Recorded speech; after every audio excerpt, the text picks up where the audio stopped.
Hi, and welcome to Silent No Longer. I'm Misha, and I'm truly grateful you're here. This podcast is a safe, judgment free space for healing, hope, and conversation for anyone who has lived through toxic or abusive relationships. I know what it feels like to be trapped, unheard, and unseen. I've walked through years of toxicity, financial hardship, and spiritual battles, but through faith, God restored my strength, and I found freedom. Now, my purpose is to help others discover the same healing and breakthrough. On this podcast, we'll share stories of resiliency, transformation, and faith. I'll open up about my own journey and we'll hear from guests who have walked similar paths and come out stronger. My goal is to remind you that you are not alone, that healing is possible, and that your past does not define your destiny. If what you hear resonates with you, you can dive deeper into my story in my book, Behind Closed Doors. And for those ready to take the next step in their healing, you can schedule a free clarity call with me if you're ready to break chains, release bondages, overcome limited beliefs, and build confidence and self worth. Thank you for joining me today. It's an honor to be part of your journey, and I can't wait to walk with you through this season of healing, hope, and breakthrough. Welcome to Silent No Longer, where the past is a chapter and not the whole book.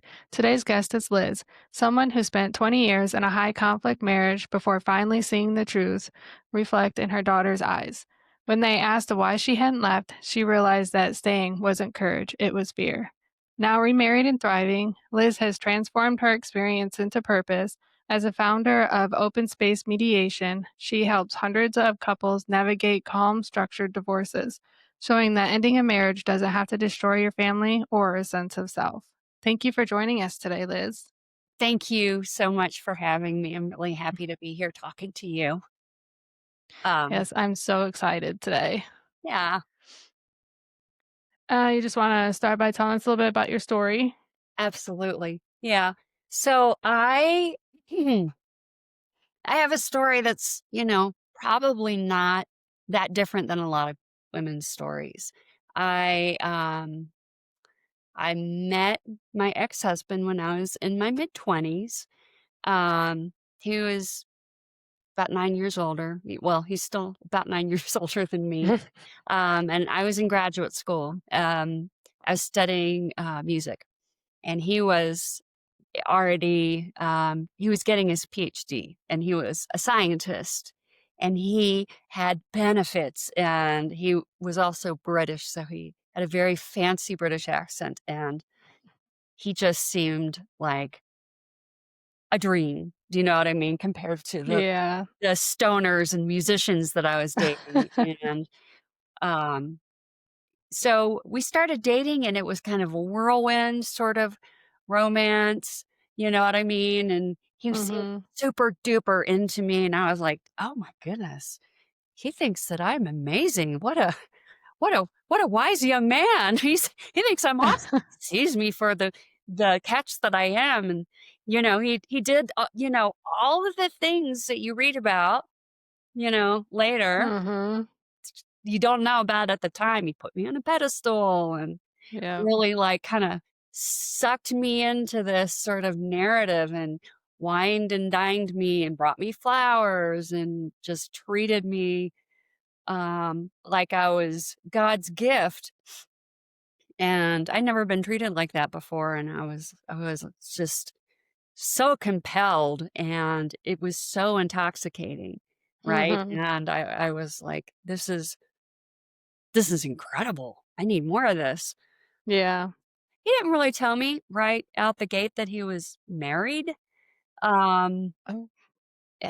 and then it kind of came up, but it was sort of like, "Yeah, but we're actually really separated, and we don't really, we're not really married, and we're gonna get divorced any minute." And I was like, "Okay, sure, I guess that I don't know about being married, I don't know anything about that." Um, and then he's like, "Oh, and we have kids. You wanna meet him?" And I'm like, "I don't should I meet them? We just kinda met." "I'll bring him over." I'm like, Okay." He brought his kids over, and everything happened very, very, very quickly. Mhm. Um, and then before I know it, he was like, "Let's get married." And I'm like, "Sure, that sounds great because 'cause you're such a catch." Um But first I have to get divorced, okay. So he gets divorced, and everything is happening really quickly, And I'm I don't I'm young, I'm a kid, like, looking back, I was a Mhm. kid, um, and I didn't know anything about relationships, and I remember, like, the first time this mask kinda slipped, and he kind of showed this ugly side, which was so different than this other side I had seen, and I kinda, like, um, ignored it, it's Mhm. like the classic red flag, and went Yeah. back to, like, thinking he was a dream, and then it happened again and again, and I'm like, "Ah, it's not it's noth I'm sure it's fine." Mhm. Before I knew it, we were married, and then he's like, "I think let's move abroad." And I'm like, "That sounds so international and fancy, let's do it." And so we moved abroad and away from my family and away from my friends, and, it was kind of isolated, but it was still kind of exciting.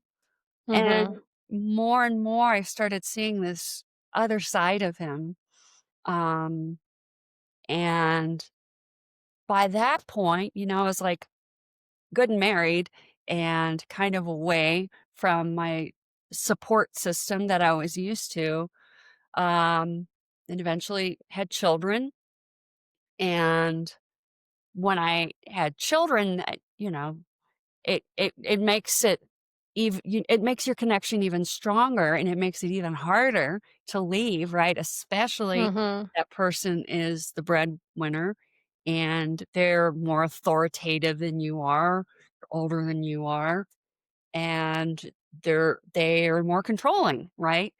Um, Yeah. and so we started getting into this sort of classic cycle, right? And I started thinking it was me, like I was a problem. Um, and I just needed to be a better wife and a better mother and a better housekeeper. And I just needed to try harder. And I just wasn't good enough. And if I was better, then this wouldn't, then things would change. Um, Mhm.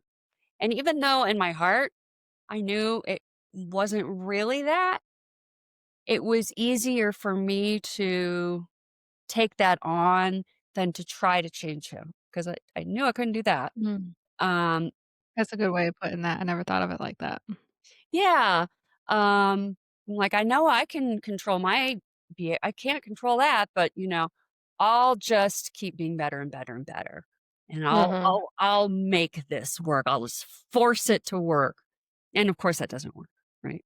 Mm. And I think a lot of times too, women tend to take ownership of fixing things, in the family. Mhm. Um, that's our job, right? To make Yeah. everything work in the home and in the family.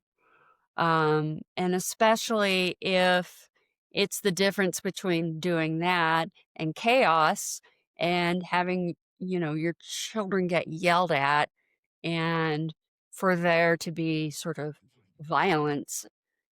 um you are on like hyper alert and doing everything to um prevent that from happening, right? So Mhm. you're just trying to be everything all the time. um and every time I tried to, like, whenever I got to the point where I'm like, this is too much, I should not have to be hiding in my closet with my children, I'm gonna leave, and I would kind of broach it. He would be like, "Oh, I'm sorry. I'm terrible. I'm gonna change. I'm gonna turn um turn the corner and be better." And that would work for a while and then Mhm. back and this is sort of like this classic cycle. Anyway, like you said, eventually my girls are a little bit older and they came to me and they're like, "Mom, can you please just file for divorce and can we get out of here?" And I was like, "What? Oh my God. What? They should not be telling me this. What am I doing? This is insane." I thought, I kept telling myself, I'm brave. I am being brave. I'm going to make it work. And I realized that it wasn't. I was just too afraid, you know? I was Mhm. afraid of his threats. I was afraid that something horrible was gonna happen. I was afraid that I was gonna be destitute, blah, blah, blah, blah, blah. And, that's all I needed, apparently. Um, and I was like, sure, yes, let's do it." And I went down to the courthouse and was like, "Give me the paperwork," filled it out, "Here you go, let's go." And, um, started down that process and never looked back. And yes, it turns out it was a really horrible divorce. I didn't know anything about divorce. Um, and it was like one of those, crappy divorces that you hear about. It was expensive. He was awful. I was scared. I hired, like an attorney that someone recommended. I was taking advice from all kinds of people who weren't qualified to give it.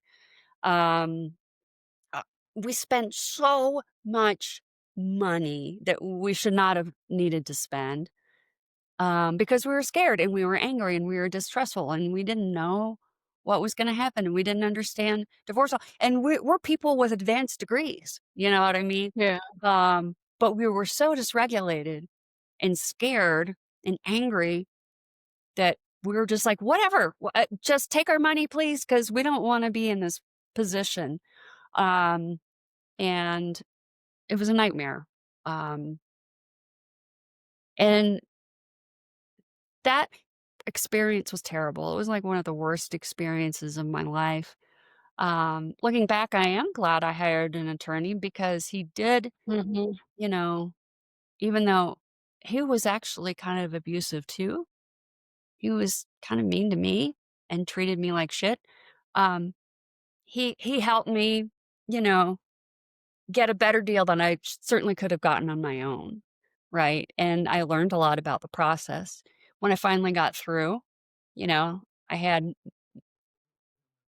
the girls most of the time, which I was really grateful for, and which I learned later wasn't really that common, at least in Colorado. Um, but it kind of formed in my heart and in my mind this idea that became the basis on which I built my business, you know, Mhm. my my passion and my mission post-divorce, which is to help other people who are going through this. Because what I realized is this whole system is messed up. It's broken. And the way that we are led to understand divorce through all through this country, not just in Colorado, is backwards. You know what I mean? And we learn it Mhm. through TV shows and movies and social media and, bad advice we get from older aunts who got divorced 30 years ago in Florida or whatever. Do you know what I mean? And well, Yeah. and friends and family members and people in Facebook groups and guys at the water cooler who don't know anything about divorce, and everybody's idea about it is, or not everybody, but a lot of people's ideas about it are just formed in misinformation and partial truths and stories that they heard somewhere. And they largely are based around um, kind of fear mongering. And Mhm. they make the people who are thinking about divorce or going through it even more scared and even more angry and even more distrustful. And when you're in that state of mind, you can't make good decisions. Do you know what I mean? Like when I was Yeah. in that state, I couldn't make good decisions. I Mm-mm. wasn't accessing my prefrontal cortex and the logical part of my mind, which I had, um, because that part was switched off because I was in my reptile brain freaking out. Do you know what I mean? So, Yeah. and there are a lot of disreputable divorce attorneys out there who know that and that's their bread and butter, is like convincing you that if you don't hire them, then you're gonna be eaten alive, you know? Mhm. What they don't tell you is the law is the law, whether you hire an attorney or not, it's the same, it stays the same. And maths, whether you're an attorney or a regular person, um, that all of that stuff stays the same. And you don't necessarily have to hire an attorney, um, to help you do addition and subtraction. Do you know what I mean? Or to explain to you what no fault divorce means. Yeah. So, I kind of view, in large part, what I do as education, and helping people think through things through the lens of a problem solver, right? Rather than someone who's trying to win or someone who's trying to screw the other party. Because most of the people who talk to me really don't want to screw the other party. Mm-mm. You know what I mean? Yeah. I've never had someone call and say, "I really wanna stick it to them," and, Mm. they're self-selecting, right? Those kinds of people are Mhm. gonna call me anyway, but everybody who calls me is like, "I'm scared, I'm angry, but I don't wanna screw the other party. I don't wanna try to get more than I'm owed. I just want it to be fair, and I wanna get through it, and I wanna get on with my life." And that's what I wanted, you know? And, you know, most normal Yeah. people don't want a big, long, protracted Hollywood production. You know, they wanna get through it. Yeah. And it's obviously harder when you're divorcing someone who's quote unquote high conflict because obviously if you're leaving somebody who's abusive, who wants to maintain control, you know, there's, there are degrees to which they're going to go to maintain that, you know, Mhm. from just being a pill to, you know, extreme violence, right? Yeah. Um, and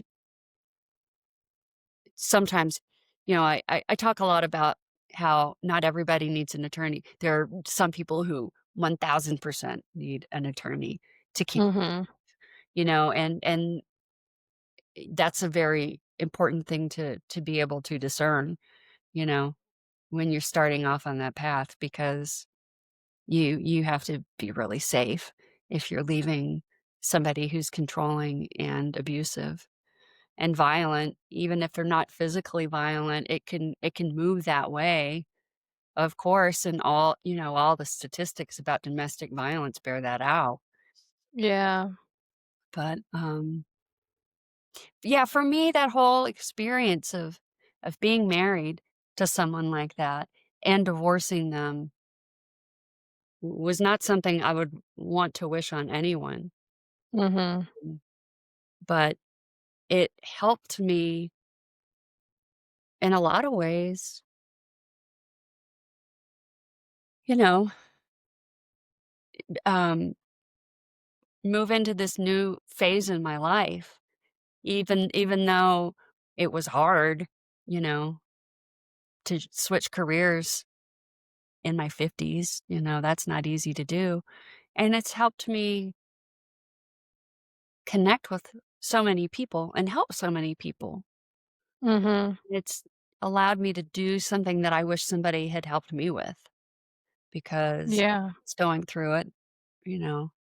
There wasn't the internet in the early days. I, you know, Nope. I didn't have Facebook groups and I, Nope. you know, I, I was, I didn't know what was going on. Mm-mm. I've never heard the word gaslighting or narcissist or whatever. It's just like, am I going insane? What is happening here? Why Yeah. saying one thing and doing this other thing and then saying that he didn't say that just 5 seconds ago. What is happening?" Um, it makes you feel like you're losing your damn mind. Um, Yeah. and, despite the fact that we have all these resources now and people who, who study this and support groups, there are still people I talk to who have no idea, Mhm. what's going on.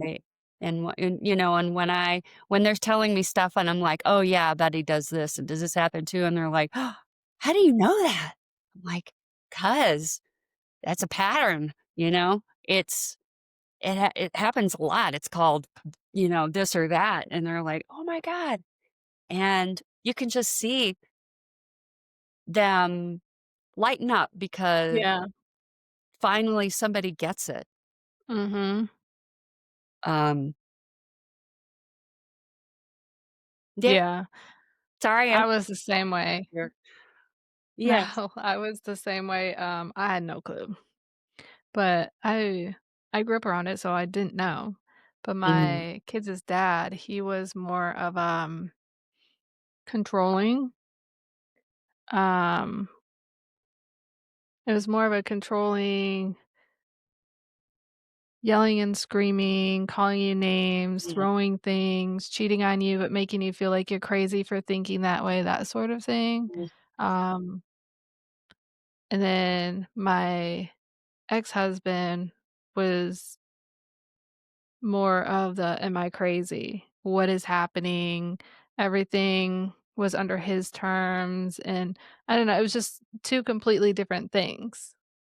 But it And was after different ways of, like, control, different Yeah. ways of exerting control over you.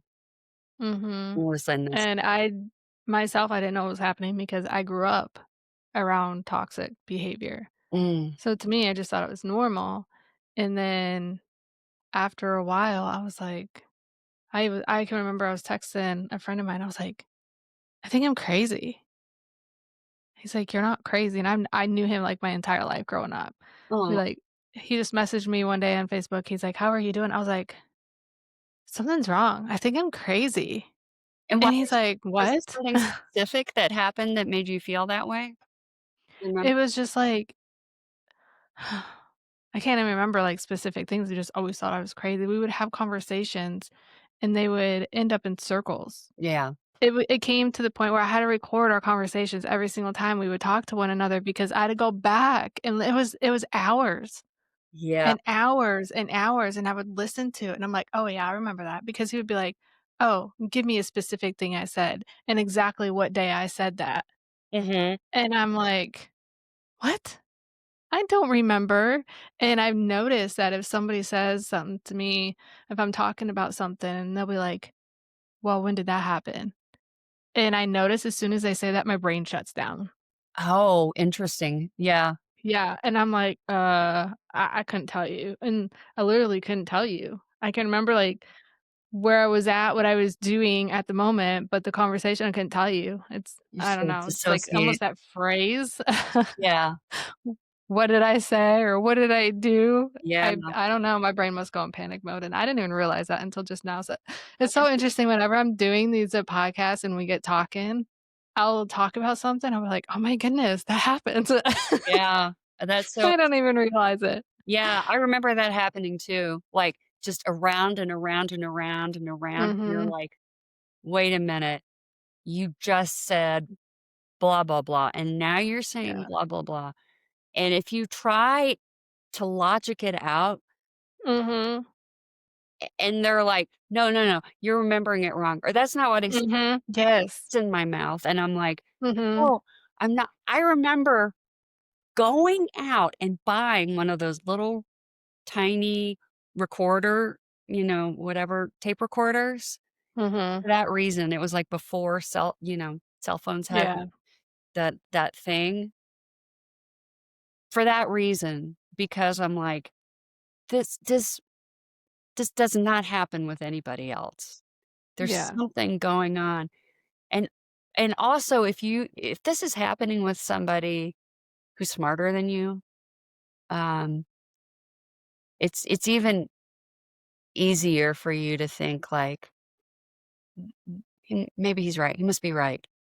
Yeah. Maybe I really am, like, just fabricating right you know, yeah, and start second guessing yourself.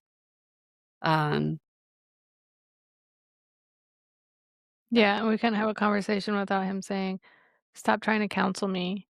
But then, like, couple sentence later, "Well, it's your job to help me." right, What? yeah, that kind of thing.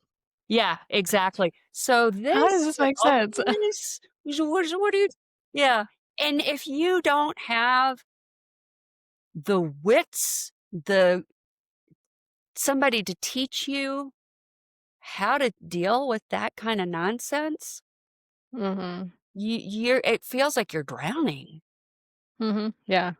like, because that's so much circular BS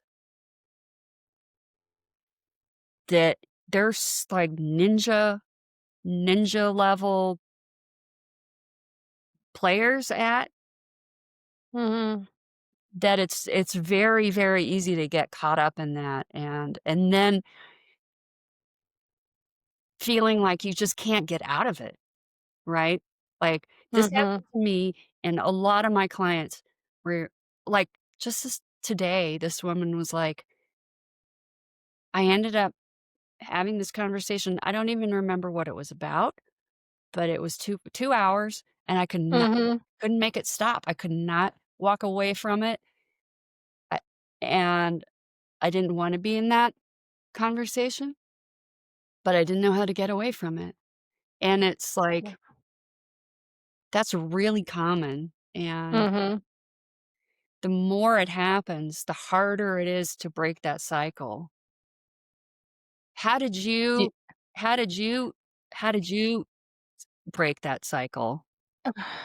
So, it was it would happen all the time. It was always the same conversation. That was a 2-hour-long conversation, Mhm, and I didn't know what was happening, and, um, it all started because I started praying, like, it just basically was like, "I don't know what's going on, help me," like, it was getting so bad mentally to the point where I was thinking about giving up, but I had been there before with my ex, with the kids' dad, and I almost committed suicide, and I was like, "I'm not doing this again." So I just started praying, I'm all like, "Please help me figure out what is happening," because I didn't know. yeah, I didn't know what, all the toxic behavior was. I didn't know until after my divorce when I started researching it. I didn't know.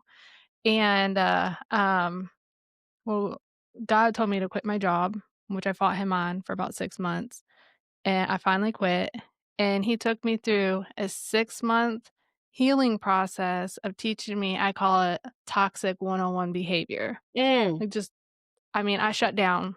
I did nothing but lay on the couch or sleep for, like, 6 months, and he just, like, took me through this whole healing process, and that's when I started realizing, "Okay, oh, yep, I see this and I see that," and he helped me realize why I didn't see it, and it's because I grew up around it. mhm, So, he also showed me where it stemmed from.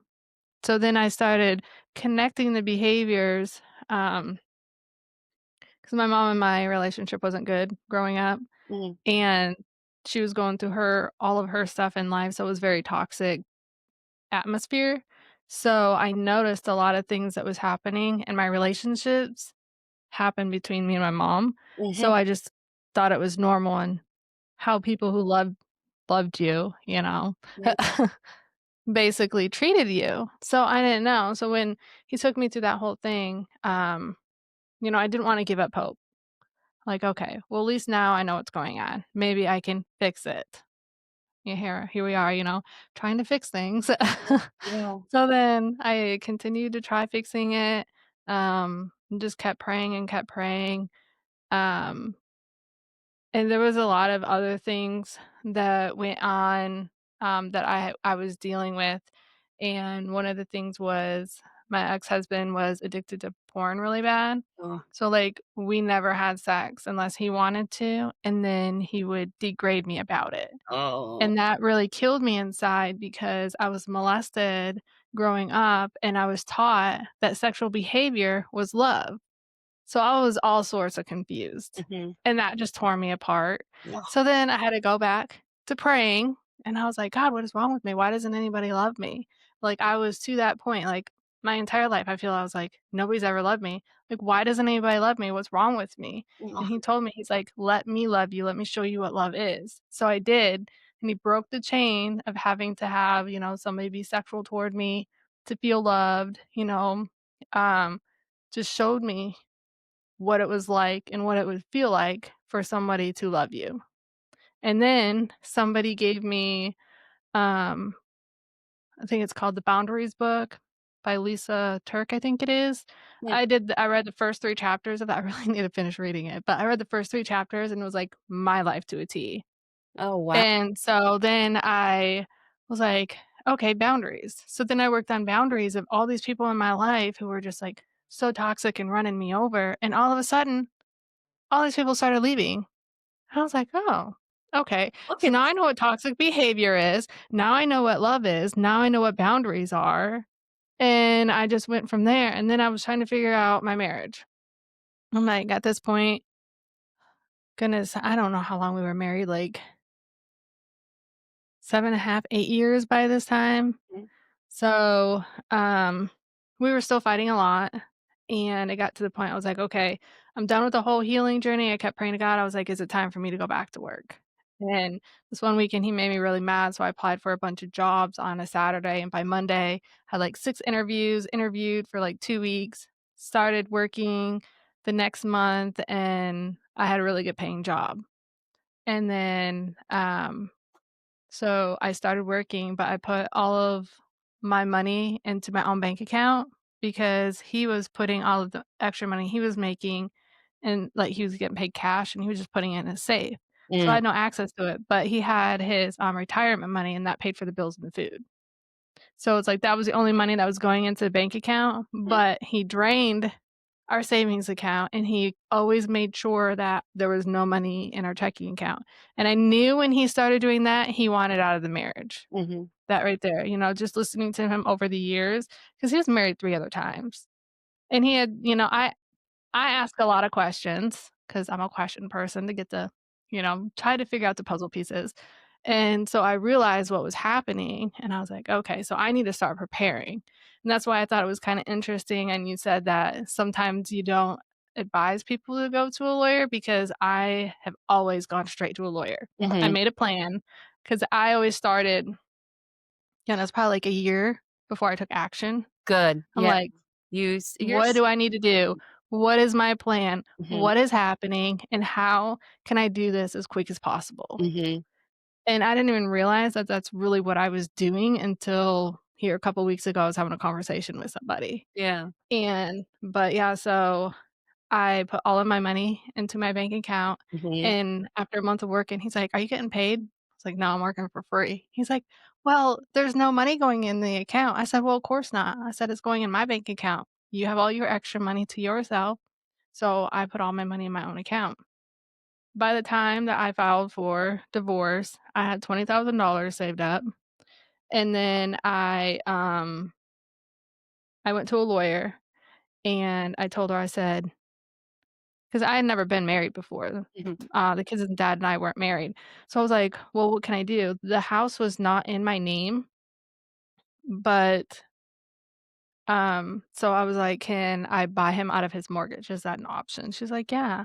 If he'll let you do that, you can do that." yeah. And then I had in our town, you have to have 3 times the income to rent, and I only Mm, had 2 times. mm, So I gave him the option of either paying my 3rd part of the rent or the income based or whatever, you know what I mean? Like the 3rd part of it, yep. so I could get a place to rent, or let me buy you out of your mortgage, I'm already pre-approved.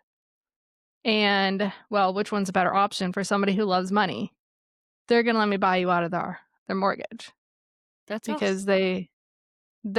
that he didn't want the house anyway, and that saves him money, now he's got extra money in his pocket. But I mean, he had someplace to go, I didn't, and I got this house out of foreclosure when we got married. So, I Mm, mean, technically, I feel like I shoulda got it anyway. yeah. Yeah. But, the kids' dad, I did the same thing. He cheated on me a lot, and it was the fact of trying to find a time when I could prove that he was cheating on me, and I found out he was cheating on me on a Christmas morning. We were sharing a phone because one of our phones had broken. It must have been mine, and somebody was messaging him, and I found it on Christmas morning, Oh my and I just goodness. waited. I waited a few months. It was always I need to wait because somebody's birthday is coming up or this holiday's coming up, Mm, and I didn't wanna ruin those holidays or whatever. But then I'm like, "Well, if I keep doing that, I'm gonna be stuck in this relationship?" yeah. So I just gathered all my evidence and printed out all the emails and had all the proof Mhm. because I tried leaving him before, and my family stopped talking to me, and I didn't want Oh that my to happen gosh. again. So this time I had all of my evidence, so that way if somebody's like, "Oh, well, you should've, cleaned better, you should've done this better, you should've Oh, done that better," no. I can be like, "Here, Yeah, this is why we're breaking up this yeah, time," you know? I mean, it's sad you have to do that, I mean, but I just wanted out quickly, I didn't really want anything from anybody, yeah. so, So what's your relationship with your family now? I mean, we're fine, we talk. Everybody's seen who he was for real after. Yeah. Um, and all of them were like, "Oh my goodness, I thought he was a really great dad and a really great boyfriend." I'm like, "Well, you don't know what's going on behind closed doors. He is to So anybody around." was he kind of, trying to recruit them, or was he just kind of ba bamboozling or schmoozing them? Or Honestly, I don't know. mm, He's just one of those type of people where he can put the charm on and, everybody will love him. mhm. And, I mean, I'm not saying that he's a bad person. Um, Well, that sounds like pretty bad behavior. yeah, it is, but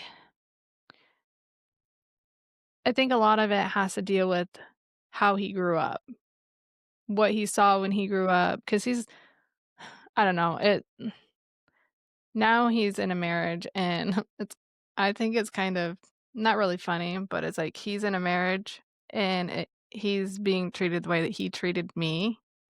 Huh, So, kinda karma. I mean, yeah, but it's just weird, like sometimes I look at him but he just really needs a lot of counseling and Mhm, he's got a lot of inner hurt.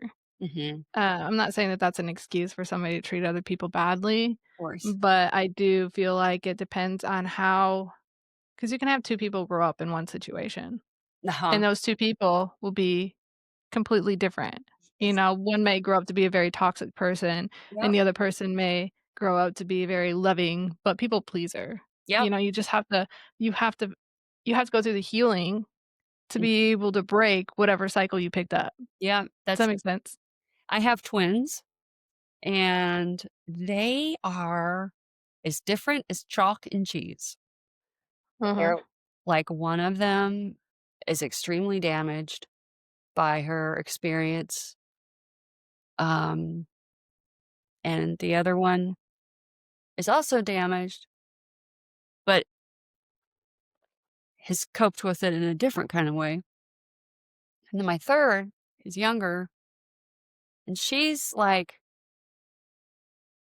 you know, she's dealt with it in, again, a completely different way, and you can tell that all 3 of them, even though they were raised in the same environment, 2 of them twins, Mhm. they were born with different capabilities and strengths and levels of resilience. Um, Yeah. like, it's so interesting to me, like, that nature versus nurture kinda question, right? Mhm. Because I couldn't have forced them into being different than they are if I'd wanted to, they grew into the young women that they are kind of on their own, Yeah. yeah. It's, it is really interesting. Well, it sounds like you, like, went through some really profound, um, evolution through your journey. Yeah. That's real This last year, well, I think my last healing process that God took me through was, goodness, August. I think it was like July, August. Mm, Um, I had realized because I had met a friend who gave me so much attention, and I wasn't used to that.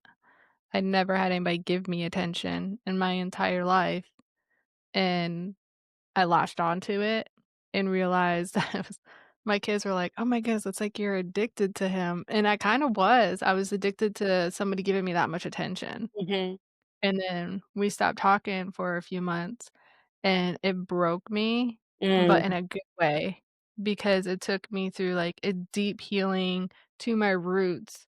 I had to, take the feeling that I was having and, take us out of it, but just concentrate on the feeling.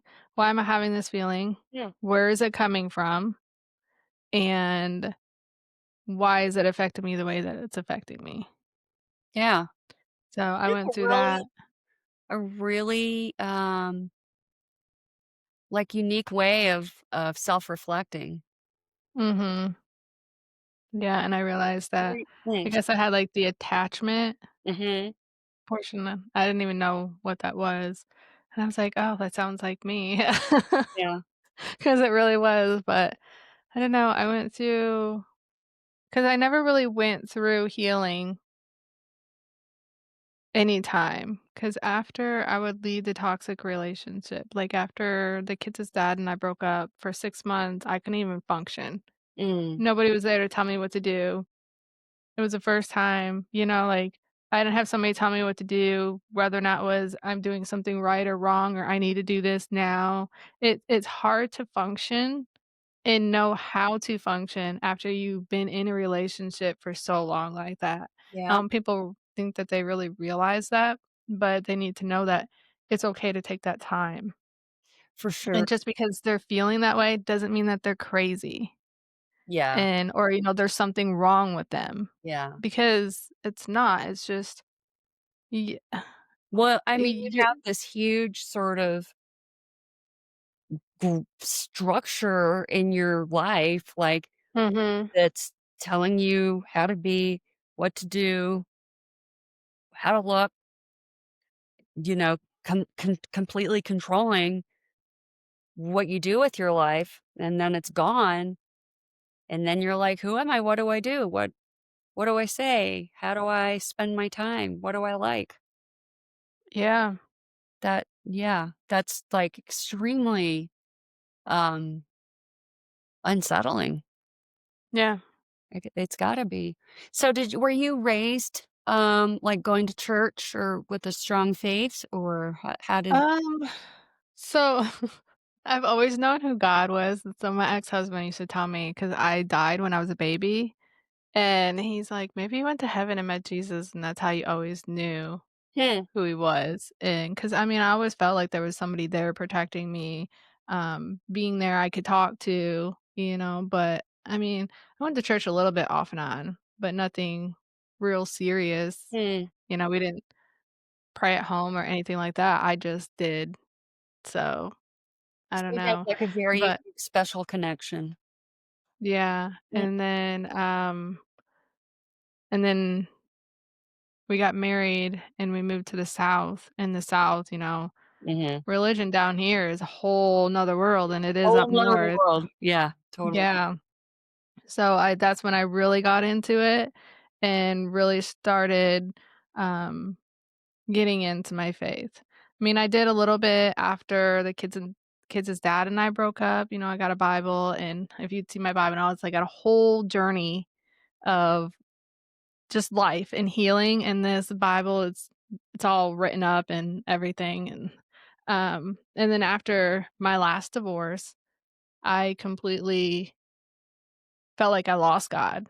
I couldn't even read the Bible. Mm, It was the first time in my life to where okay, so when people talk to you and they're like, "Well, how do you read the Bible? Like, how do you get anything out of it? It's just words on a page, I'm not getting anything out of it." I never understood when people said that to me until after my divorce, because that's what it was like. mm. Like, that's how big of a shift it was, and I really think it was because I believe that when you get married you're not supposed to get a divorce.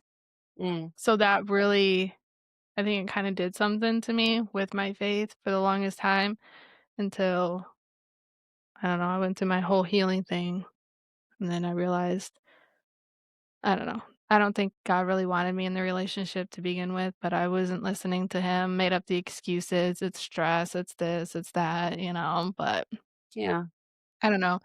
But I had to get a whole new Bible because I couldn't read my old one anymore because that was my the old me or my old life. So I had to buy a new Bible and be like, "This is the fresh me and the new me in my new life." yeah. I try to explain that to my kids, and they're like, "Alright, you do you, whatever you need to do." Aw.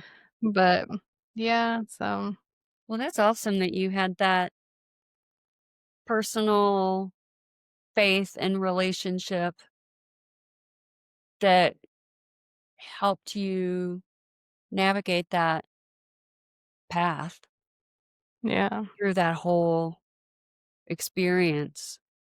Because a lot of people don't have that, even people who are religious or do go to yeah, church or, do have a relationship with God or, or whatever. mhm. I mean, that sounds like a very unique and special kind of, um, connection. Yeah, that's what people tell me, I tell them all these stories. I got so many stories from after my divorce of him working on me. I'll call my friend and I'll tell her things, and she's like, Um, "Man, I would love to have that, just I would just love to have that." And I'm like, "This doesn't happen for everybody?" yeah. No, that's awesome. I had no clue. Yeah. But, Really I mean, cool. it's not like it doesn't happen every day, but, Yeah. when he shows up, and Mm. but I also have to be willing in the mindset of wanting to listen and hear what he has to say, you know? Well, I think that, sometimes you have to be open and ready to hear something, right? Like, Mhm. this isn't at all the same thing, but I have a sister who's an addict, and I have a foster sister who, was for a while, and her mom it's a long story. She had a very broken home, extremely broken. Her mom was an addict and died, and so she, came to live with us, right? And then she became estranged for a while, and then she came back to our family, and, has been sober for a really long time. And so now we see each other a few times a year, and every time I see her, she's like, "Do you wanna go to an Al-Anon meeting?" And I'm like, maybe, I don't know." Um, Mhm. but this recent time that she was here, is just this weekend, she's like, "You wanna go to an Al-Anon meeting?" And they had some really rough stuff happening lately, and so I'm like, "Okay, sure, I'll go." And I went, and it was amazing. You know what I mean? It was like a large group of people, and most of them were kinda older, like older than me, and I think I was just in the mood and in the right headspace, right time and place to hear what people had to say and to, you know, connect, Yeah. receive, um, the you know, the kind of the messaging that they were sharing, and that whole, sort of 12 step at and the Al-Anon angle on it, which is basically, in a way, kind of congruent with what we're talking about, which is having boundaries, and realizing like you can't control someone else's behavior. And, when you do try to control it, sometimes it makes it worse, certainly makes it worse for you. And you have to develop detachment from that and examine Mhm. your own, like, role in that, which is like not the not not the same as, like, victim blaming, you know what I mean? But, like, Yeah. it's, sort of addressing codependency, I guess. Um, Mhm. working on, some level, your connection with God, or higher power, or, they have a I feel like it's not the same as, like, church God necessarily, but it's something godlike. Um, Yeah. I don't know if you've ever, like, done any of those things. But the point is, it was for me, it was, like, really eye-opening and helpful. Um, Mhm. and I think I was just it's not I know it's not at all the same thing you're talking about, but just in terms of being ready, you know, Yeah. to be open. Well, I definitely feel like God puts you in people's lives for you to learn something, for them to learn something. Yeah. Um, you know, and then like my old job, I worked in mental health and I was a case manager and I heard so many stories. I'll But bet. the thing was I could relate to a lot of their stories. Mhm. There's a lot of stories I couldn't, but a lot of them I could. And just them having that person to talk to who understood them and, didn't really judge them, even if I didn't understand what they're going through, that really helps. But also I learned a lot by listening to them, telling me their story and everything that they went through. Mhm. Because growing up, I can remember, oh my goodness, all the stuff that I'm going through, it's so bad. And even same with my marriage or my marriage and my relationship with my kids' dad and going through the divorce and everything. I was like, now listening to everybody else talk, I'm like, wow, you know, Yeah. it could have been so much worse, Mm. but I mean, it still wasn't good. You know what I mean? Yeah. It just I don't know. It there's just so much that goes on in the world, and everybody goes through their own unique things, and everybody handles situations differently. Um, I always said when I was little, because I went through I seen and went through a lot when I was a little kid, and I'm getting taken away from my mom and placed in my aunt and uncle's care. I Mm. tell people all the time, I'm like, "That saved my life," because Mm. if I wouldn't have done that, I'd probably be, like, dead in an alley somewhere because who knows what path I would have taken, you know? Yeah. Because I was already so broken before I went there, Oh. but going to them, it gave me that sense of hope in what I wanted in the future, and it gave me something to push forward to, Yeah. so Oh, I'm glad to hear that. Yeah. but Well, I think, if you can survive these things, it does give you, um, a blessing and an opportunity Mhm. connections with other people so that you can continue to learn from them, so that you can Yeah. continue to serve, and help and connect with the people around you. And I think that for me, the older I get, the more I realize that's one of the main reasons we're here is to make connections with people and, Mhm. um, you know, strengthen our community and Yeah. understand one another and build bonds of Mhm. goodness, Yeah, most definitely. meanness, and badness. So, Yeah. I just pray all the time that I can just reach one person who feels alone. And for them to realize that they're not the only person in the world going through what they're going through, and there is a way out. You just have to make the decision and be strong every single day. every day. Just keep pushing forward. Yeah. Well, I think doing a podcast that people can access is a good way of doing that. I think that's a good way of doing that. Thank you so much for letting me come and talk to you.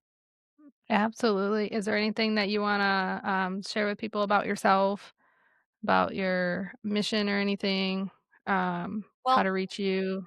yeah, I'd love to invite people if they're interested in learning more to go to my website, which is openspacemediation.com.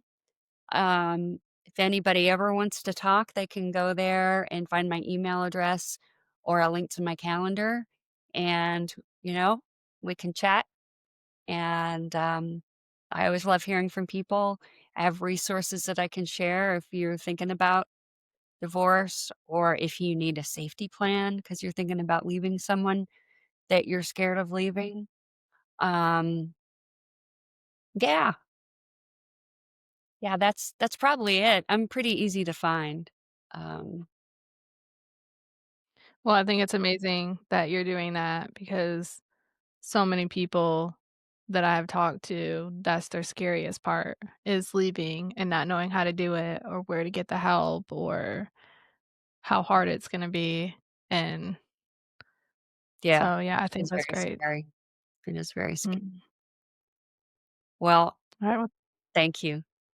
thank you so much for being here, I really enjoyed our conversation. I did too. Take care. If today's episode spoke to your heart, don't forget to follow the podcast so you never miss a new story of healing and hope. Share this episode with someone who needs a reminder that they're not alone because you never know whose life it might change. If you're ready to take the next steps in your own healing journey, I invite you to check out my free quiz to see if you might be in a toxic relationship.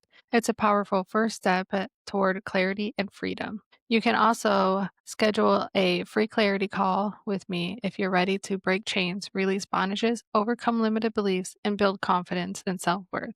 And don't forget to grab a copy of my book, Behind Closed Doors, where I share my own story of surviving domestic abuse, finding healing, and learning to trust God through it all. And thank you for turning in to Silent No Longer.